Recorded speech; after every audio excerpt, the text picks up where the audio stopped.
Hello everyone, তো আজকের ভিডিওতে কিন্তু রয়েছে পুরোটাই ফ্রেন্ডশিপ ডে নিয়ে। সামনেই কিন্তু রয়েছে দুর্গাপুজো, আর তারই কিন্তু চলছে তোড়জোড়। কাজ শেষ করে কিন্তু আমি চলে গেছিলাম মোমো খেতে।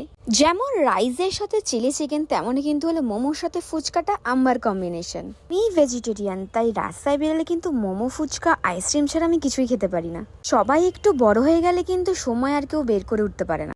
তাই যেমন কথা তেমনই কাজ, ফ্রেন্ডশিপ ডেতেই দেখা করা হোক তাহলে।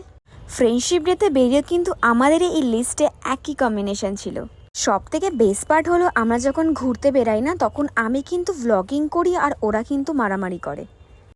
আবার হয়তো একটা বছর পর এই দিনটা আসবে যেখানে কিন্তু আমরা তিনজন আবার একসাথে হতে পারবো। ভিডিওটা আমার ফ্রেন্ডশিপ ডের ভিডিও, এর মধ্যে অনেক কিছু হয়ে যায়, যার জন্য ভিডিওটা পোস্ট করার মতন মনোবল আমি পাইনি। তাই ভিডিওটা যদি ভালো লেগে থাকে, please like, comment, subscribe and share করে দিও। Bye bye.